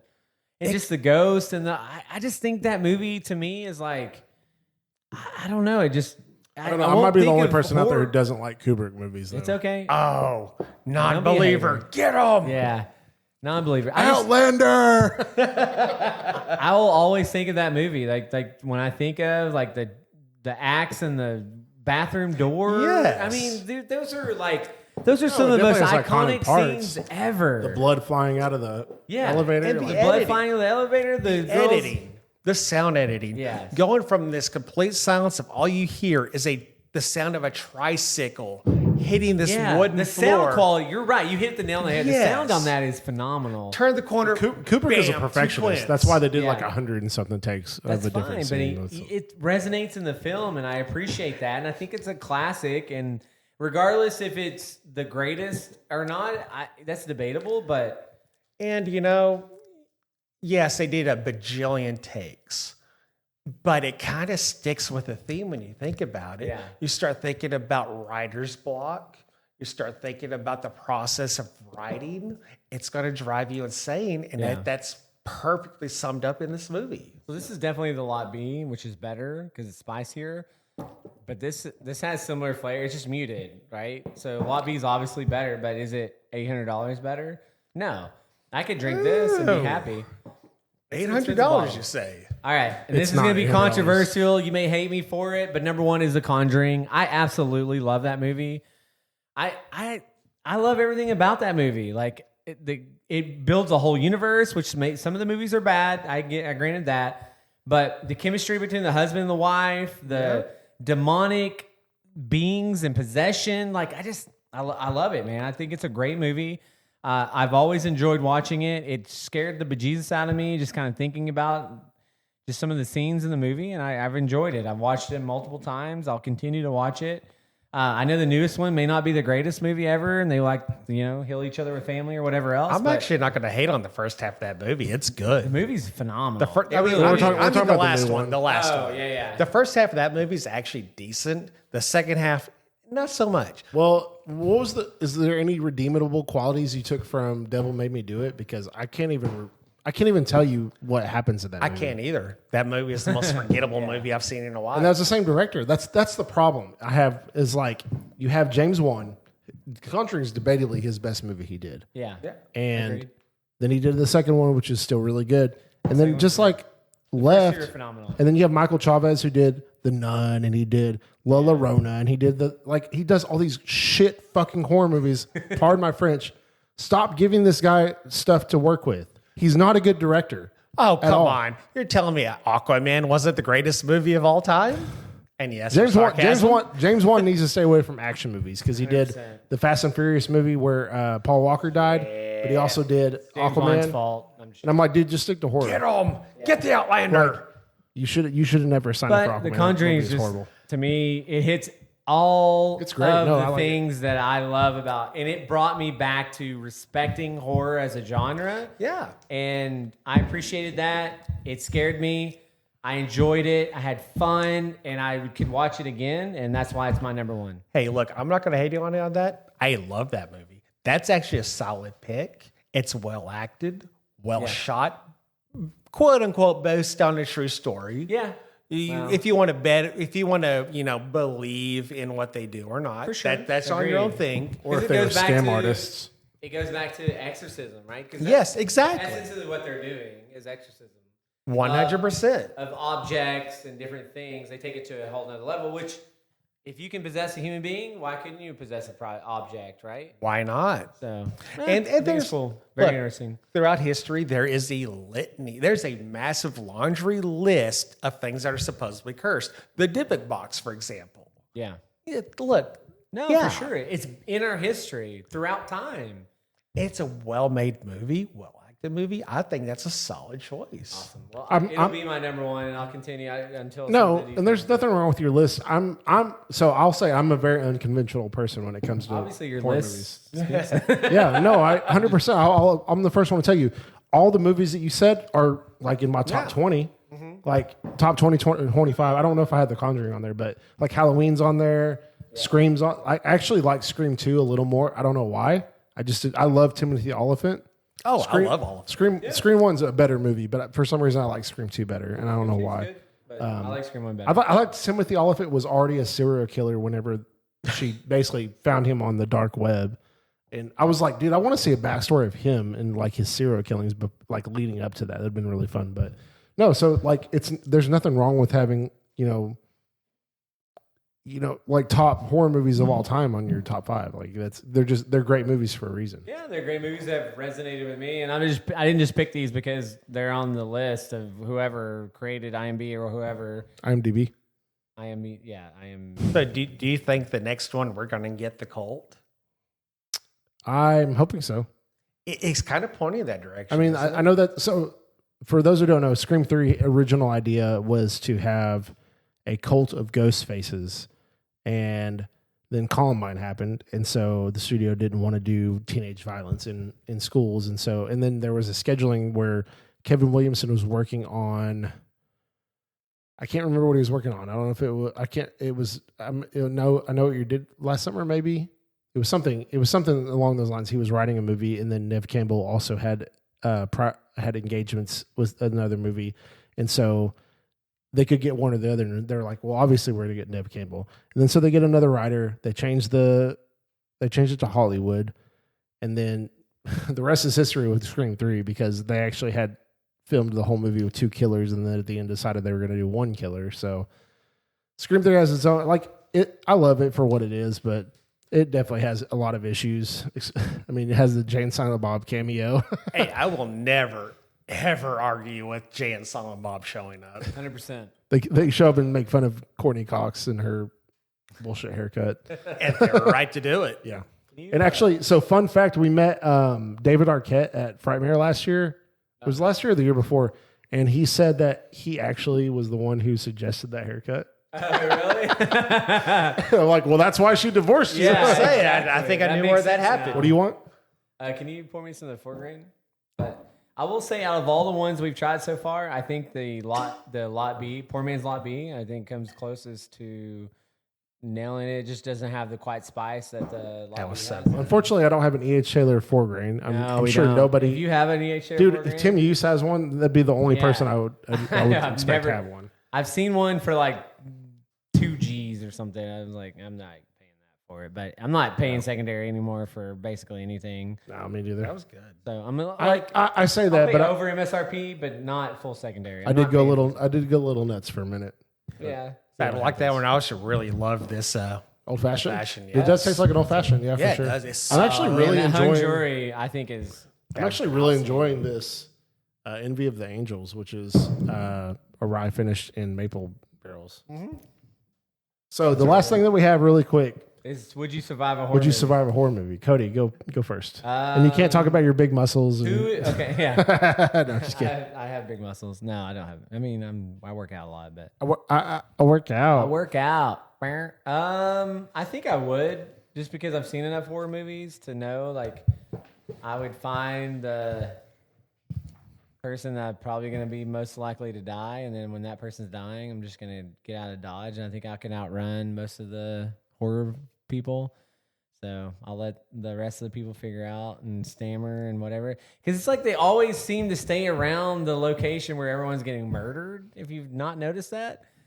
I'm not going to do that. I'm going to get the hell out of there, find a car. I don't know, steal a car, hot wire car, whatever I got to do. Do you know how to hot wire a car? I'll figure it out. A 2025 like Dodge, you just think you could just jump in and hot wire it? But I'm going to get out of there as quickly as So possible. Cody's dying first because he's going to leave the house. I'm not leaving the house and I'm going to watch other people. I'm getting out of here. Do you need to use the restroom? Okay, go use the restroom. That's fine. We'll take a time out. It's straight down to the right. Straight left. I thought he was right. laughing. I know. I thought he was laughing too. Yeah. I don't know. I have to walk him and hold his hand over there. What about you, Garrett? How are you going to survive? Because I'm faster than you. Based on my nerd knowledge, I'm just going to chill and watch everyone else die. And then whenever... That's what I'm saying. I'm going to watch people die and then I'm getting out of there. When you're killing people, I'm gone. I'm like, never coming back. You know, the great thing about Scream, though, is like they always talk about those meta things like, oh, and the girl just runs up the stairs and then she runs up the stairs because that's all the options that she has. Yeah, for sure. I'm not worried. You know what I'm going to do? I'm going to have a loaded 9mm and I'm just going to shoot whoever comes at me. No.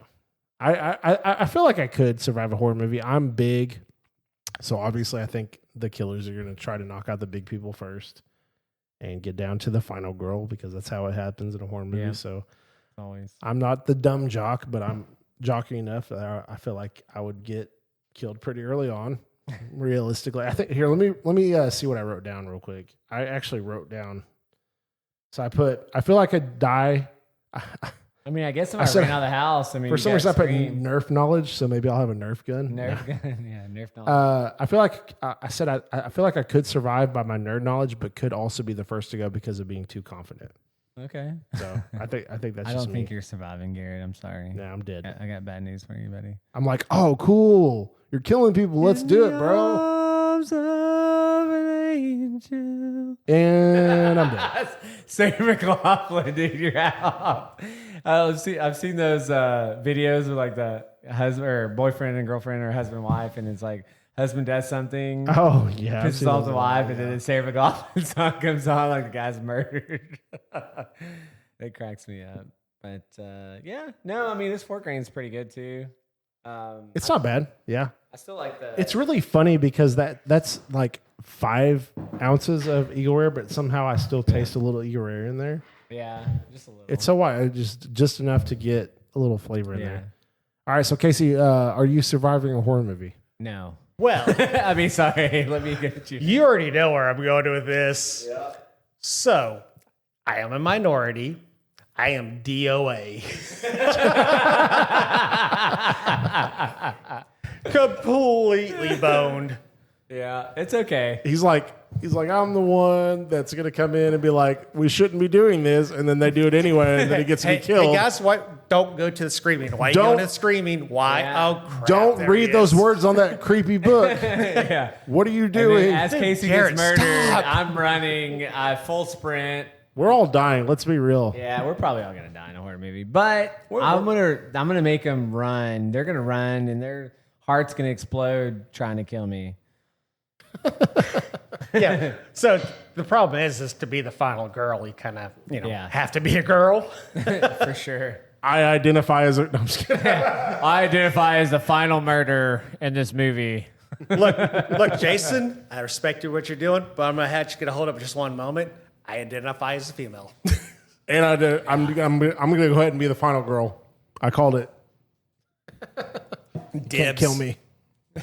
You can't kill me. Well, I think that's gonna conclude. So, what was the best thing you tried today? I want to get. Let's get Casey's perspective because outside he's the pretty blendery new. or inside the blendery? He's pretty new to this whole bourbon thing. We still have this benchmark, this best bourbon ever to drink. Yeah. Did I believe? Anyway, So I'm a sucker for an old fashioned. So I really enjoyed this. okay, nice. He picked the very old fashioned by the blendery. Interesting.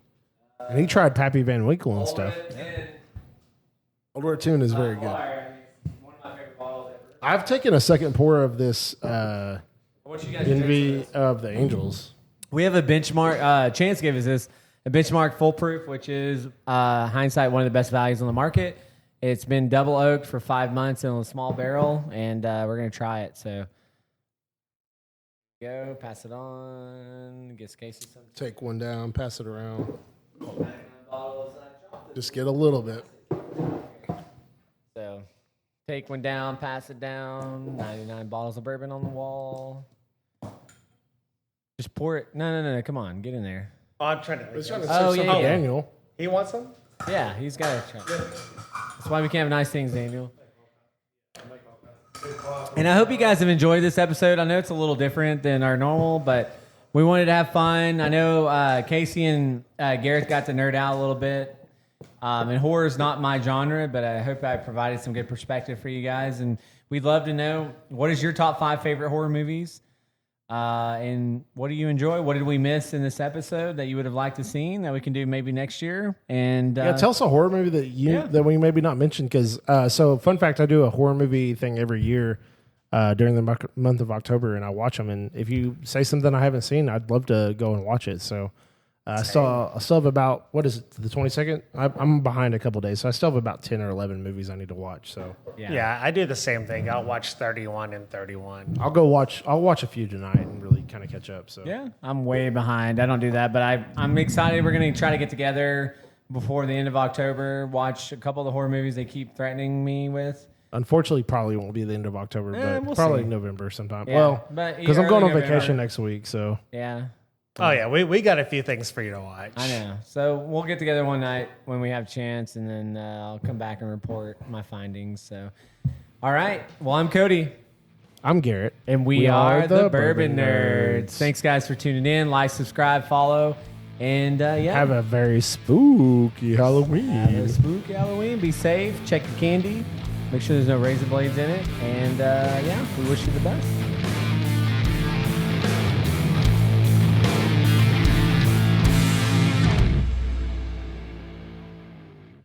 The Bourbon Nerdz podcast is hosted and executive produced by Cody Mills and Garrett Welch. The show is produced, mixed, and edited by me, Ethan Adams. The show features original music by Alex Pitts. You can find the Bourbon Nerds on all the major social media platforms. Please follow, rate, and review the show on Apple Podcasts or your podcast player of choice. It really does help the show. Please don't hesitate to send an email or message on social media. We love to hear your thoughts, comments, and bourbon suggestions. The Bourbon Nerds would like to remind the audience to always drink responsibly, know your limits, and never drink and drive. Be sure to check in every Sunday for a brand new episode. Cheers!